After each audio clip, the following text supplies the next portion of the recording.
교제를 아름답게 하는 4가지 원리라는 제목으로 하나님의 말씀을 증거하도록 하겠습니다. 제가 오늘도 1부, 2부, 3부 예배를 다 제가 설교하고 또 이렇게 인도를 했는데 4부 예배 때가 되니까 여러분 보니까 정말 기뻐요. 우리 YDC 찬양하니까 너무 행복해요. 어른들하고 있는 것은 많이 부담이 되는데 우리 청년들하고 있는 것은 정말 행복해요. 기쁘고 찬양하는데 막 뛰고 싶더라고요. 아니요, 피곤했어요. 근데 마음은 뛰고 싶었는데 육신이 그랬습니다. 그런데 마음은 너무 기쁩니다. 여러분이 참 아름답습니다. 여러분, 이 땅에 많은 유혹이 있는데 이렇게 예배하러 나와서 하나님께 일주일에 첫 시간을 올려드리는 것 얼마나 귀한지 모르겠습니다. 여러분, 하나님께서 여러분의 삶을 책임지시고 축복해 주시는 줄 믿습니다. 여러분, 이 삶을 놓치지 마시기를 주님의 이름으로 축원합니다.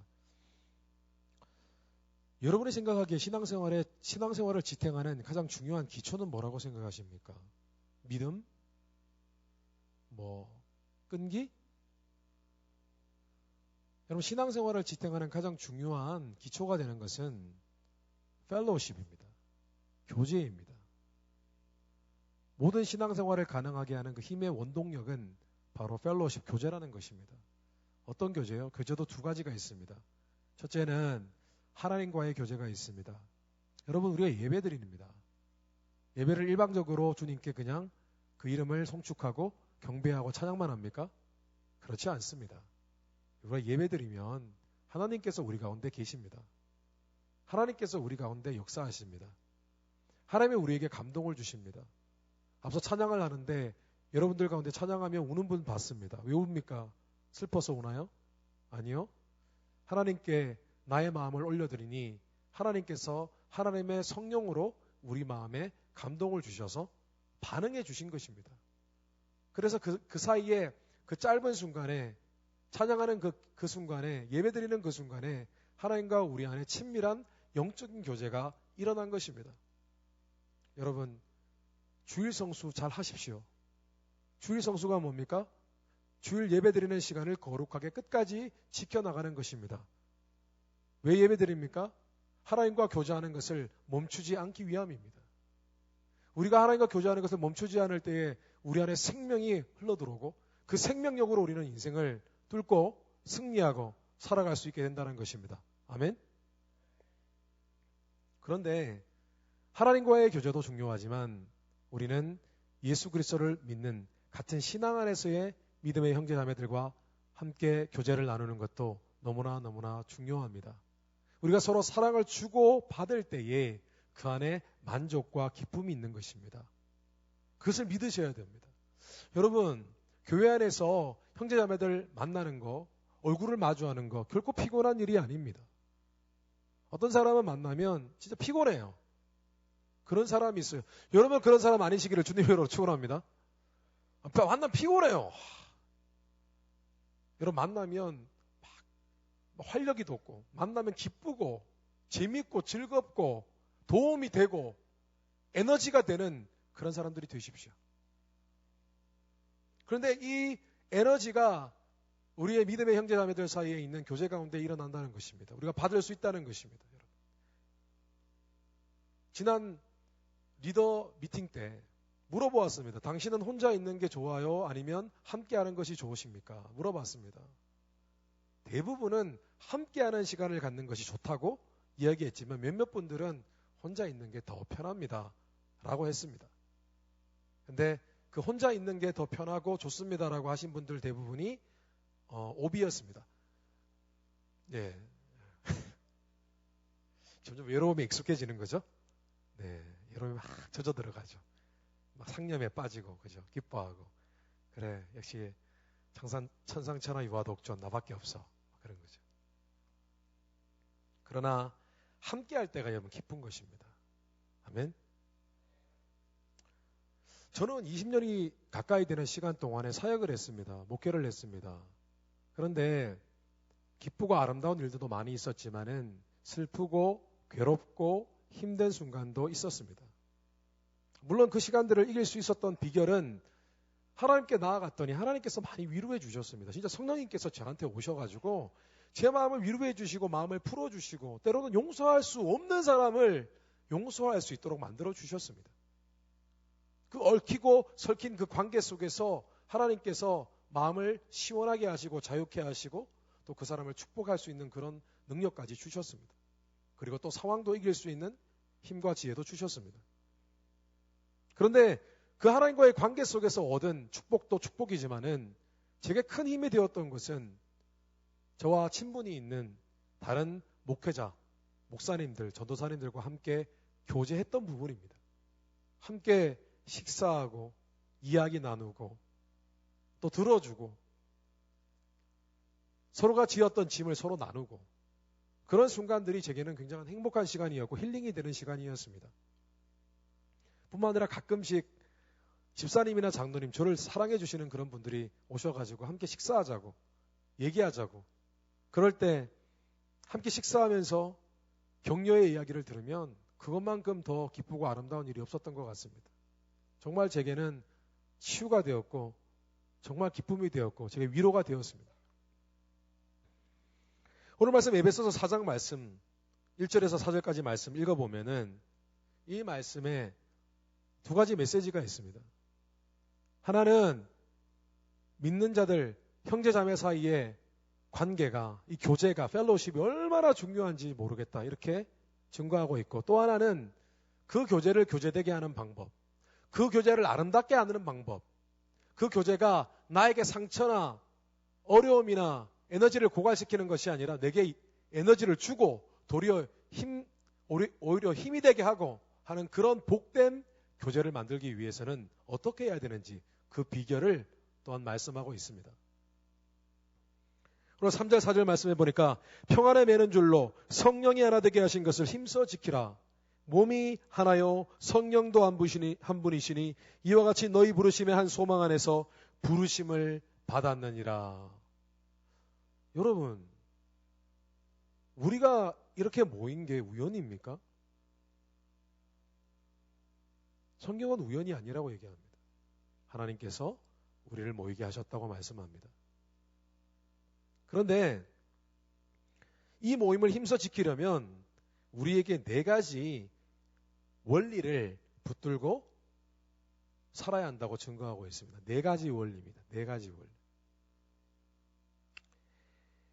그래서 오늘은 믿음의 형제자매들의 교제가 참된 교제가 되게 하는 그 네 가지 원리에 대해서 잠시 나누고 묵상하는 시간 갖도록 하겠습니다. 그런데 오늘 제가 말씀드리는 이 네 가지 원리가 단순히 교회 안에서 형제자매들과 잘 지내기 위한 원리일 뿐만 아니라 여러분이 갖고 있는 모든 인간관계, 이 관계를 아름답게 만드는 원리이기도 합니다. 그래서 여러분이 오늘 이야기를 잘 들으시면 여러분의 모든 인간관계가 어쩌면 회복될 수도 있고 또 어쩌면 그 관계 속에서 여러분 항상 승리하고 항상 그 관계를 아름답게 만들어서 여러분의 삶이 평탄하고 더 잘 되어지는 그런 역사를 경험하게 될 줄 믿습니다. 여러분 첫 번째 기초는요. 겸손입니다. 여러분 겸손. 겸손이 왜 관계를 아름답게 만드느냐. 여러분 겸손이 뭔 줄 아십니까? 겸손은 쉽게 얘기하면 자기를 낮추는 것입니다. 반대로 얘기하면 교만하지 않은 것입니다. 뒤집어 얘기하면. 그런데 우리가 생각하는 그 겸손과 성경에서 말씀하는 겸손은 좀 다릅니다. 성경에서 말씀하는 겸손이라는 것은 창조받은 피조물이, 피조물이 무슨 뜻인지 아십니까? 우리와 같은 존재, 신이 만든 그 결과물, 그것을 피조물이라고 얘기합니다. 피조물이 하나님이 살아계신 것을 알고 자신의 존재가 결국 그래봤자 겨우 만들어진 존재라는 것, 내 수준을 아는 상태, 그것이 바로 겸손입니다. 성경에서 정의하는 겸손이 바로 그것입니다. 그냥 아유 저는 못해요. 아이고 제가 뭘 알아요. 이게 겸손이 아니라 저는 피조물이고 완전하지 않고 부족합니다. 하나님을 의식하며 그렇게 살아가는 것이 바로 겸손이라는 것입니다. 그런데 아담과 하와가, 최초의 사람 아담과 하와가 겸손하지 않기로 결단했습니다. 원래 아담과 하와는 이 땅의 주인으로 창조되었지만 하나님을 의식하고 살아가게끔 그렇게 만들어졌습니다. 그런데 마귀가 왔습니다. 유혹했습니다. 네가 이 선악을 알게 하는 나무를 먹으면 네가 정녕 하나님처럼 된다고 했습니다. 아담과 하와는 그 유혹을 듣고 곧바로 생각했습니다. 아, 내가 나를 창조하신 하나님처럼 된다고? 오케이. 그래서 그 선악과를 따먹었습니다. 그들이 저지른 최초의 죄는 겸손하지 못한 죄, 교만한 죄였습니다. 하나님처럼 되고자 하는 그 마음이었습니다. 그런데 오늘날 그 마음이 아담과 하와의 모든 후손들에게 유전되었습니다. 우리도 순간순간 하나님처럼 되려고 하는 그런 마음들이 있습니다. 예를 들어 볼까요? 겸손하지 아니하고 교만한 하나님처럼 되려고 하는 그 마음 어떤 마음입니까? 우리는 모든 관계 속에서 사회를 살아가면서 내가 맞다고 생각합니다. 얼마나 고집이 센지 몰라요. 여러분, 저는 고집이 없는 사람입니다. 거짓말이에요. 정말 고집스럽습니다, 우리가. 어떻게 고집스럽냐고요? 내가 맞아요, 여러분. 내가 맞다고요, 항상. 우리가 관계가 깨어지거나 관계가 틀어질 때에 대부분의 이유는 뭐냐 하면은 내 주장이 옳고 네가 틀렸다는 거예요. 여러분, 그렇지 않습니다. 우리는 항상 틀립니다. 항상 맞으시는 분은 하나님이십니다. 항상 옳으신 분은 하나님이십니다. 우리는 틀렸습니다. 틀릴 걸 전제하고 우리의 생각을 틀릴 걸 알고 그렇게 살아가야 합니다. 우리가 관계 속에서 저 사람이 어떤 의견을 내세울 때 내 생각이 있습니다. 근데 내 생각과 다르잖아요. 우리는 곧장 불편함을 느낍니다. 내가 틀린다는 사실을 전제하게 되면은 결코 그 관계가 불편할 수가 없습니다. 그런데 우리는 불편해합니다. 다른 것, 나와 생각이 다른 것만으로도 불편하게 느낍니다. 그러나 하나님이 원하시는 것은 생각이 다를 때 내가 틀릴 수 있다.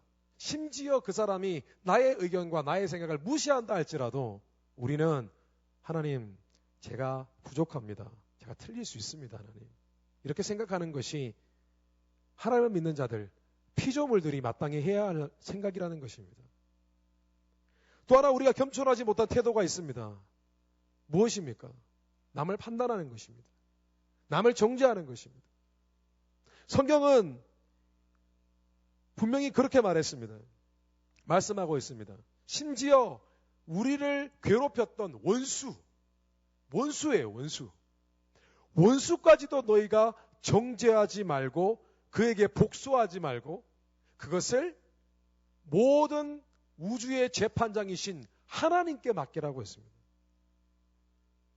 그 이유가 뭐냐 하면은 정죄하고 판단하고 심판하는 것은 창조주이신 하나님만 하실 수 있는 권리라는 거예요. 그 권리를 침범하지 말라는 것입니다.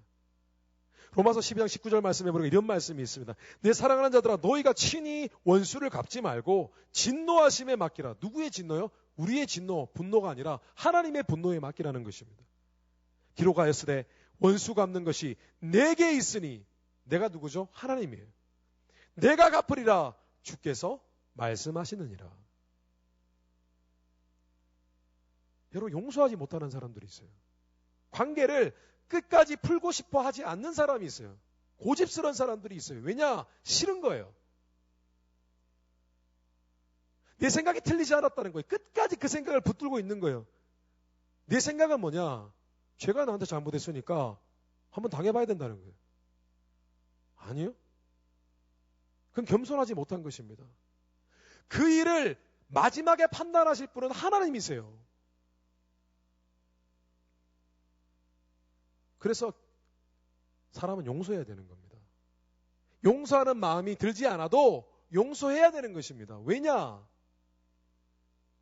그것이 피조물들이 창조주이신 하나님께 마땅히 해야 할 태도이기 때문입니다.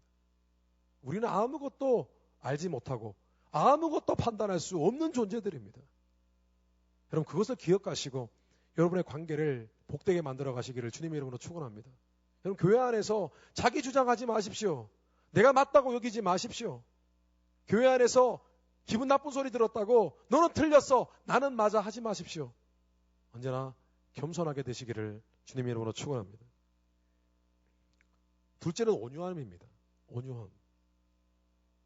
여러분, 온유함이 뭔 줄 아십니까? 온유라는 것은 단순히 성품이 부드러운 것을 이야기하는 것이 아닙니다. 온유라는 것은요, 다르게 표현하면 이런 표현입니다. 굉장한 힘이 있어요. 굉장한. 이 온유가 영어로 meek인가요? meek. 굉장한 힘이 있어요. 뭔가를 다 부술 수 있는 힘이 있어요. 그러나 그 힘을 사용하지 않고 그 힘을 정당한 방향성을 갖도록 만들어서 그 힘을 좋은 곳에 사용하는 것, 그게 바로 온유입니다. 다른 말로 하면 이런 것입니다. 사람이 막 화가 났습니다. 열받았습니다. 감정이 폭발할 것 같습니다. 여러분, 감정이 폭발할 것 같은 그 에너지가 얼마나 무서운 줄 아십니까? 사람들이 왜 살인을 합니까? 분노가 폭발하는 순간 사람을 죽일 수 있는 그런 에너지가 나오는 것입니다.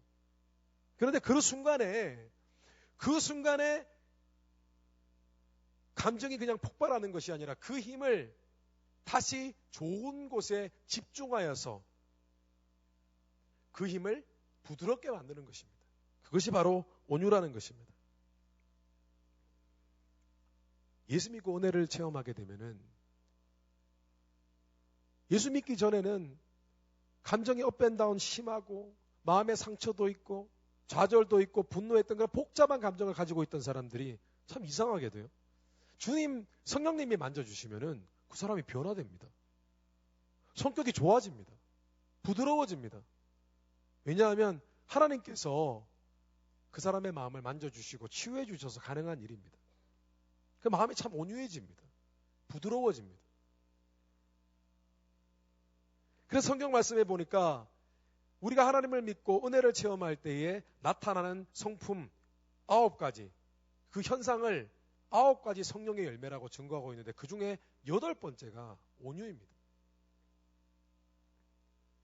그래서 믿는 자는 언제나 모든 관계 속에서, 특별히 교회 안에서 이 성품을 하나님께 달라고 구해야 됩니다. 하나님, 제가 오늘도 온유할 수 있도록 축복해 주세요. 감정에 휩쓸리는 감정의 노예가 되는 것이 아니라 항상 내 마음은 평정할 수 있고 화평할 수 있는 그런 부드러운 마음이 될 수 있도록 축복해 주시옵소서. 저도 감정이 매우 복잡한 사람이었습니다. 마음에 상처가 많고 분노가 많고 업앤다운이 심하고 막 웃었다가 좋았다가 또 막 화를 냈다가 그런 사람이었습니다. 20대 초까지 그랬습니다. 정말 그런 사람이었습니다. 왜냐하면 제 안에 큰 상처가 있었기 때문입니다.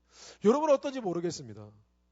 근데 여러분, 만약에 그 상태를 그대로 갖고 여러분이 관계를 나누고 여러분이 나중에 결혼을 하면 큰일 납니다. 큰일 납니다. 늘 안에 있는 감정을 폭발시키는 사람들은 항상 관계를 깨트려 놓습니다. 제가 예수를 만나고 난 뒤에 제가 제 안에 온유함이 임하고 부드러움이 임했을 때에 사람들을 이렇게 만나보니까 그전에는 사람들이 전부 저와 똑같은 줄 알았습니다. 그런데 만나보니까 그렇지 않더라고요. 감정의 기복이 심한 사람들이 너무 많더라고요. 예전에 예수 만나기 전의 모습, 저의 모습과 같은 사람들이 너무나 많다는 걸 알게 되었습니다. 조그만 얘기해도 얼굴이 빨개지고. 사람이 일을 시킬 때에 가장 깊이 하고 싶은 대상이 누구인 줄 아십니까? 어떤 사람인 줄 아십니까? 뭔가 부탁하잖아요. 뭔가 이유가 많아요. 화를 내고 네가 왜 내한테 그걸 시키느냐, 뭘 어떻게 됐느냐, 감정부터 폭발하는 사람들이 있어요. 어떤 사람은, 거친 사람은 화를 내고 좀 약간 이상한 사람은 울고 짜증내고 싫어하고 불만을 터뜨리고 맨날 왜 그런 말만 합니다. 왜? 내가 왜? 여러분, 온유하지 않습니다. 그런 성품은 복받을 수 없는 성품입니다. 결코 복받을 수 없습니다. 길이 항상 어긋나게 되어 있습니다. 이것은 신앙적으로도 그렇지만은 여러분 인생을 살아보십시오. 온유한 사람이 복된 길로 가게 되어 있는 것입니다. 항상 마음이 삐지고 갈등하고 분노를 터뜨리고 짜증내고 절대로 인생이 풀리지 않습니다. 왜냐? 관계가 깨지는데 어떻게 인생이 풀어집니까? 관계가 좋아야 하나님이 내게 주시는 축복을 그 관계를 통해서 얻게 되는데 관계가 깨지면 아무것도 안 되는 것입니다.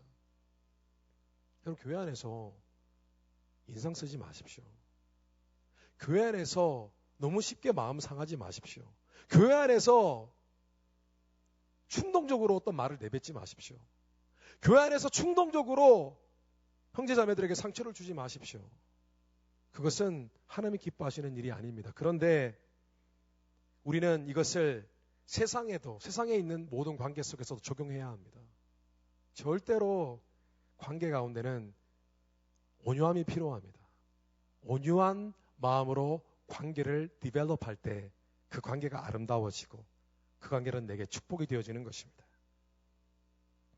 주님께서 이렇게 말씀하셨습니다. 나는 마음이 온유하고 겸손하니 라고 하셨습니다. 주님이 주님의 성품을 두 가지로 표현하셨어요. 나는 마음이 온유하고 겸손하니. 그래서 주님을 따르는 자들이 너무나 많았습니다. 주님은 온유하셨어요. 자주 화를 내지 않으셨어요. 감정을 터뜨리기보다는 그들을 품어주었어요. 늘 온유함을 유지하셔서 다툼과 시비가 없는 신앙적인 교제를 나누시고 여러분의 모든 관계 속에서 온유하셔서 그 속에서 사랑의 열매를 맺게 되시기를 주님 이름으로 축원합니다. 셋째는 오래 참음입니다. 관계 속에 오래 참음이 필요해요. 여러분, 우리가 옛날에 어릴 때 수영을 하면은 수영하지 않고 하는 일이 무엇입니까? 어릴 때는 수영 잘 못해요.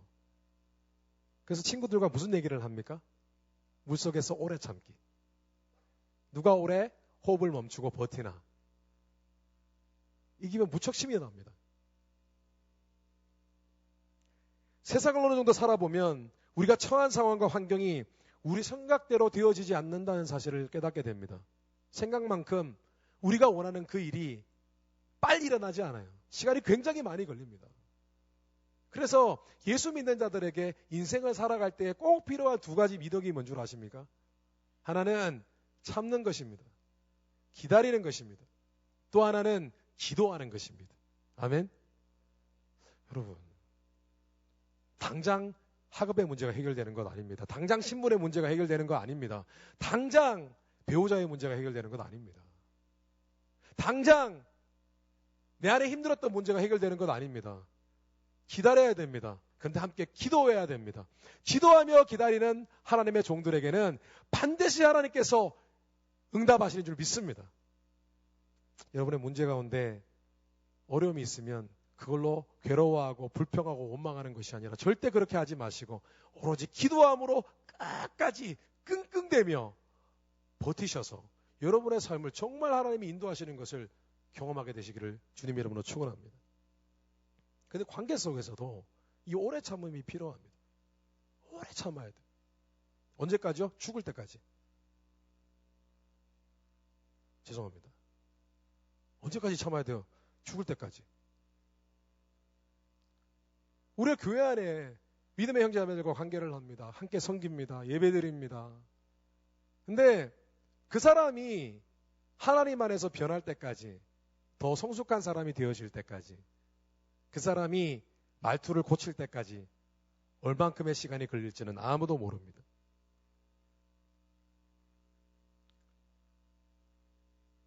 여러분 아직 결혼 안 하신 분도 계시겠지만은 대부분 그러시죠? 결혼을 해보면은 가장 중요한 미덕이 뭐냐 하면은 오래 참고 오래 기다리는 것입니다. 기다리지 못하기 때문에 헤어지는 거예요. 예수님 믿는 사람들은 소망이 있습니다. 뭐냐 하면은 예수 믿고 신앙생활하면 반드시 그 사람은 갈수록 좋게 변합니다. 아멘? 여러분 예수 믿고요. 주님 만난 사람들은 세상을 살아가면 살아갈수록 더 못돼지는 게 아니라 더 거룩해지고 더 아름다워집니다. 아멘? 그래서 여러분 예수 믿는 사람하고 결혼해야 돼요. 예수 믿는 사람하고. 그런데 문제는 그 변화의 속도가 느리다는 것입니다. 그게 함정이에요. 느립니다. 제 아내와 제가 결혼 생활을 17년을 했는데 17년 동안 많이 바뀌었습니다. 근데 말로만 많이 바뀌었지 그 17년 동안 바뀐 거 그려봤자 몇 개가 되겠습니까? 근데 상대를 기다려주는 겁니다. 근데 기다려주고 기도하면 변하더라고요. 제 아내가 더 많이 변했겠습니까? 제가 더 많이 변했겠습니까? 제가 더 부족하니까 제가 더 많이 변했겠죠. 주님은요, 우리를 있는 그대로 받아주십니다. 오늘 우리가 찬양한 그대로입니다. 왜냐하면 우리가 변화하는 것은 어차피 더디기 때문에 일단 받아주고 기다려주시는 겁니다. 주님만큼 오래 기다리는데 달인이 있을까요? 디모데전서 1장 16절 말씀해 보니까 예수 그리스도께서 내가 먼저 일체 오래 참으심을 보이사 후에 주를 믿어 영생 얻는 자들에게 본이 되게 하려 하심이니라. 여러분 예수님이요. 얼마나 오래 참으신지 몰라요. 만약에 우리의 성품대로라면 예수님은 이 땅을 다 쓸어버려야 돼요. 다 죽여버려야 돼요. 불태워버려야 돼요. 지구를 그냥 없애버려야 돼요. 핵폭탄 몇 개 투하해가지고 지구를 반쪽 나눠버려야 돼요. 주님 기다리시는 거예요. 지금 여러분들 중에서 하나님이 보시기에는 너무 못마땅한 모습들이 있어요. 그런데 주님이 기다려주는 거예요. 네가 나를 믿기 때문에 언제나 그 믿음을 통하여 네가 변한 줄 믿는다. 나는 그것을 안다. 기다린다. 라고 하시는 것입니다. 그런데 그 주님의 마음을 우리가 가져야 된다는 것이에요. 우리의 가정에 있는 형제 자매들이 있습니다. 서로 맞지 않습니다. 기다려주는 거예요. 부모님, 친구, 교회의 형제 자매들 모두가 우리가 기다려주는 거예요. 그들을 기다려주는 것입니다.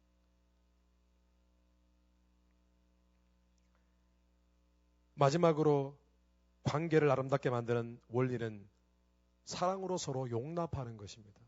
여러분 용납하는 게 뭐죠? 받아들이는 것입니다.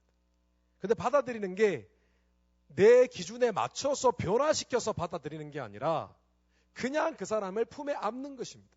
그냥 받아들이는 거예요. 억셉트하는 거죠.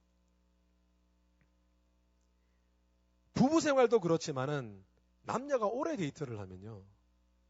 흔히 저지르는 실수가 있습니다. 뭐냐 하면 나하고 맞지 않는 그 부분 그 사람이 변화되기를 원합니다. 근데 변화되지 않습니다. 계속 그 사람에게 내가 원하는 것을 요구합니다. 근데 보통 보면은 부부 사이나 아니면 남녀 사이가 보면 누가 더 변하기를 바라느냐, 바꾸려고 하느냐, 남자일까요, 여자일까요? 예? 남자요? 성경이 지켜지지 않습니다. 여자입니다. 여자가 더 원합니다. 왜냐하면 여자는 그렇게 태어났기 때문입니다. 제가 그냥 제 생각으로 얘기하는 것 같아요. 성경대로입니다. 성경에 하나님은 여자를 남자를 돕는 helper, 돕는 배필로 만드셨습니다. 그 돕는 배필로 만들기 때문에 여자는 참견을 잘합니다. 고치고 싶습니다. 바꾸고 싶습니다. 왜냐하면 그렇게 함으로써 그가 더 괜찮은 사람이 될 줄 믿기 때문입니다. 그런데 남자는 그렇게 믿지 않죠.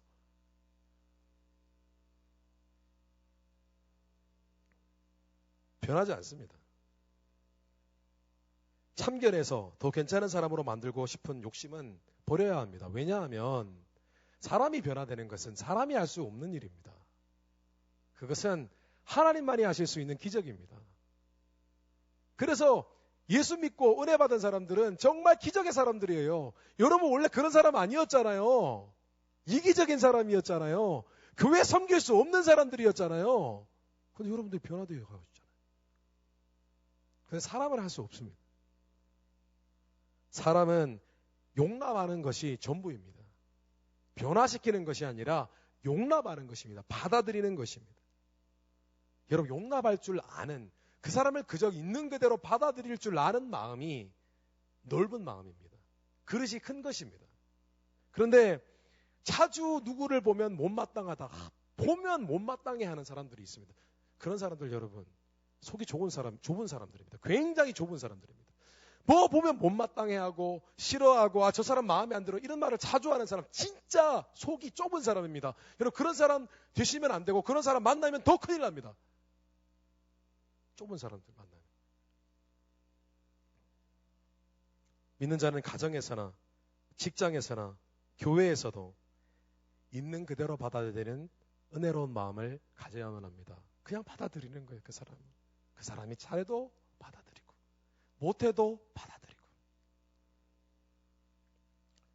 로마서 15장 7절 말씀에 이런 말씀이 있습니다. 그리스도께서 우리를 받아 하나님께 영광을 돌리신 것 같이 너희도 서로 받으라. 주님이 우리를 받은 것처럼 우리도 서로 받으라고 증거하고 있습니다. 주님은 우리를 받아들이실 때 짜증내며 받아들이신 적 없습니다. 그런 말씀이 성경에 기록되어 있지 않습니다. 우리는 그냥 받아들이고 그 받아들인 사람이 내 마음에 있다는 것만으로도 만족할 수 있어야만 합니다. 만약에 우리가 내 기준에서 바꿔보고 싶고 제발 바뀌었으면 좋겠다. 안 그러면 내가 받아들일 수 없다라고 생각한다면 여러분은 하나님이 받으신 그 사람을 거절하는 것이 됩니다. 하나님의 뜻을 앞서가는 것이 되는 것입니다. 우리 믿음의 형제자매들 지금까지 교회에서 어떤 갈등이 있었는지 모르겠습니다. 아마 그런 기억이 있을 거예요. 그런 경험이 있을 거예요. 거기서 멈추지 마십시오. 여러분의 신앙생활, 교회생활을 다시 한번 바꾸십시오. 더 이상은 불편한 관계, 더 이상은 시험되는 관계, 더 이상은 못마땅한 관계 만들지 말게 되시기를 주님의 이름으로 축원합니다. 더 이상 시험 들지 마세요. 섭섭해하지 마세요.